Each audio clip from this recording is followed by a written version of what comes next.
It's Paul Marsh, and I am delighted to say that I'm joined by Emily Oliver from Smile Train UK and Alex Snowden, who is a tea expert. Now, I think religion, politics, and a cup of tea. That's the things that you are going to create an argument, isn't it? It's got to be done properly. Absolutely. I think tea sits at the heart of many conversation and a moment. So tea is one of those very versatile drinks that the great British public love, especially in Portsmouth.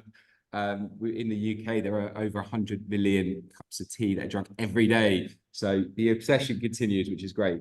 It's funny. So, I used to be. I'll be honest with you. I used to be a huge tea drinker. And then I found out a couple of years ago that I was intolerant to dairy, so I couldn't have what you would consider normal milk in a cup of tea. And I've tried tea with soya and oat and various other bits and pieces. It just doesn't taste the same, unfortunately. It just doesn't taste the same. But every once in a while, I will have a cup of tea, and I absolutely love it. Why? Why? I think this is the funny thing, isn't it?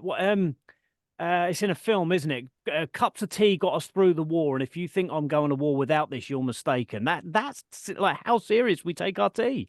That's absolutely true. Everyone has their own unique way of making their tea. Everyone has their personal favourites, and of course, if you don't like or don't can't have milk, Paul, then there's plenty of other options out there. Earl Grey is a black tea similar to English breakfast, but it's very nice to have actually without milk with a slice of lemon on the side. But of course, you've got your green teas, which, fresh in color. We want to brew green teas at 80 degrees, so not fully boiled, just because it'll start to damage some of the leaf. But obviously, green tea you have without milk too, and a lot of fruit and herbals. Of course, you'd have without milk. So there is a wonderful world out tea with plenty of choice available for anyone.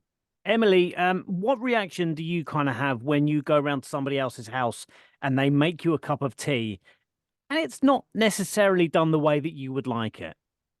Oh, I'll give it back. No, I wouldn't. I wouldn't really.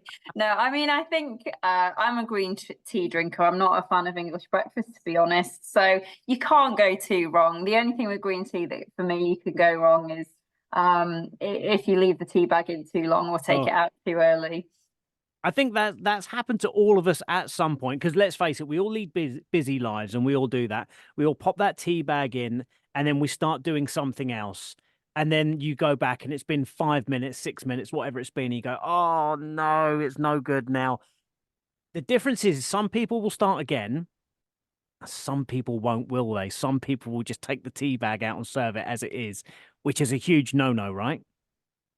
It absolutely is. At Birchall, we obviously use timers to make sure it's meticulously brewed. But of course, I think, for an English breakfast tea, the research that Smile Train conducted showed that the British public are brewing it 2 minutes, which is about right. We want to make sure that it's infused properly, but not for too long, that it starts to taste a little bit bitter. And obviously, with the research, some people are using the same tea bag to make 2 cups of tea. And again, we'd say probably sticking to 1 tea bag, a good quality tea per cup. So I did an interview possibly a month or so ago, maybe 6 weeks ago, and it was tips on how to save money. And one of the tips on how to save money was literally not only to use a tea bag twice, but to hang it on the line and dry it and then use it again. And my head almost exploded. And I thought, don't get me wrong, I know that there's a financial crisis in the country right now, but do we need to be hanging tea bags on lines? I've seen some of the pictures. No, of course, money-saving tips. Everyone will find their way, but I think good quality tea bags. You want to treat it with care. Effectively, if the tea bag has been strained and you're reusing it, the taste isn't going to be as good, but also the hygiene isn't going to be as good. Probably tea again is a very affordable. It's one of the cheapest drinks that we can drink. So actually, a few pennies per serve on a good quality tea, especially with the obsession that the UK has for tea, it's worth paying more for. It's funny, isn't it? So we talk about leaving a tea bag in the cup too long, and then you have the opposite, which is somebody that literally just dunks it like they would a biscuit. You got the hot water and they just taste the tea bag into the cup, tease it a little bit. And with that, you think, I don't want a glass of warm milk. What are you doing? Absolutely. People like it. Some people like it strong, weaker. Again, the brilliant thing with tea is that it's so versatile. If people like to have it like that, then that's totally okay with us.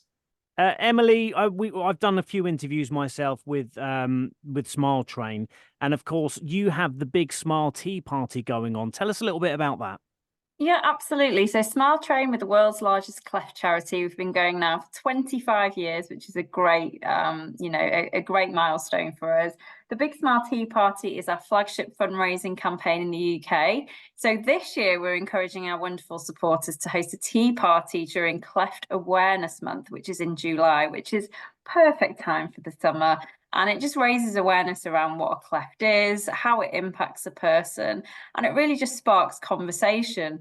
And so to inspire people to take part, we did want to delve into what makes tea so special in the UK. And yes, some of the findings are hilarious, but also worrying.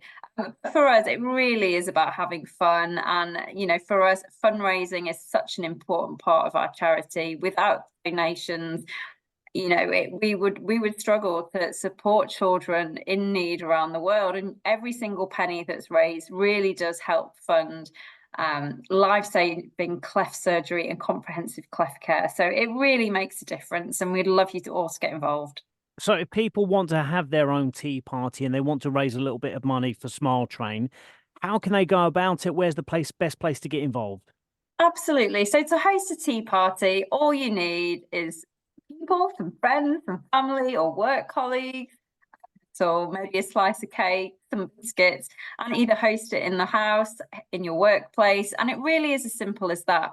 And we're encouraging people to go to our website. So go to smiletrain.org.uk/Big Smile Tea Party, and you can download your fundraising pack and everything you need to make a successful tea party in July for Cleft Awareness Month.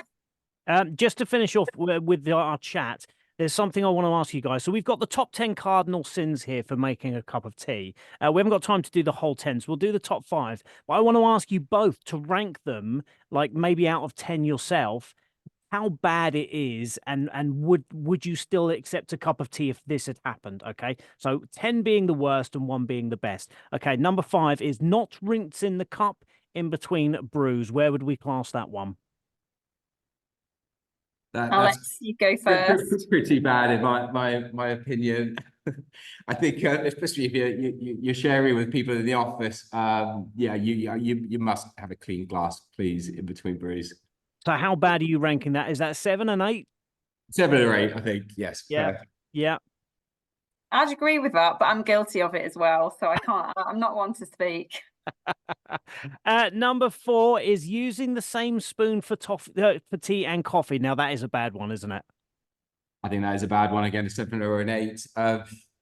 Tea and coffee, it does stain the teaspoon a little bit. They have very different tastes. Certainly putting a coffee spoon into a tea, I think, is going to have a bit of residue. So avoid that where possible. Now, yeah, 10 for me. Emily, go on. I was just going to say it's a 10 for me. That was, not a great one, especially when it's mixing coffee into your tea. 10 out of 10. Oh, that is the absolute cardinal sin for Emily. Number 3 is adding too much milk. So we spoke about this earlier. I don't like a milky cup of tea. No, I think that's one of those that we would leave it to the consumer to decide. So I think a milky cup of tea, if you're used to something strong, that it will bother you. The best thing with tea, though, is ideally you brew it yourself. In the home, you can check that and monitor it. Out of home, it's a little bit trickier, but certainly I think lead the way with how people prefer their tea. That's okay. Number 2 is using a tea bag twice. Again, we've already spoken about this one. But if somebody actually, served you a cup of tea that had been used, would you return it? Is it that bad? I think you'd have to return it. I don't see any other way, to be honest, Paul. So that's literally like a 9 out of 10, isn't it? It's got to be off the Richter scale for sure. Oh no, I'm in 1 on that. I'd go to 1 or 2 because I do it myself.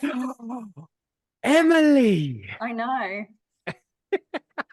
I've got 2 small children, and I think as parents, you know, we struggle to have a hot cup of tea, and using the tea bag twice is sometimes the only way that we can get a hot cup of tea.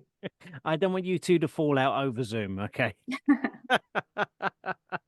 So the number one absolute cardinal sin, and we've seen lots of this on TikTok and various other bits and pieces, because of course the Americans don't have kettles, is heating the tea in the microwave instead of boiling the kettle. Where are we at on a 1 to 10 scale with that one? I think not ideal. However, certain situations where you don't have anything alternative, but by all means. But I'd probably say a 5, but it's definitely less preferable. Oh, Emily? Well, I do this myself. Oh, No. Well, I reheat my tea in the microwave. So I do boil, but yes, I do reheat. that would be a 10 out of 10 for me. If I had to, I'd rather go and start a fire in the garden and a pot pan and heat it that way. Oh,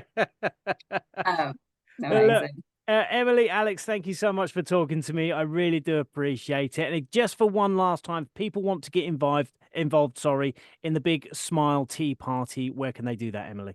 Yeah, head to our website, so smiletrain.org.uk/Big Smile Tea Party, and you'll find everything you need to know there. Thank you so much for talking to me both. Thanks very much for having us.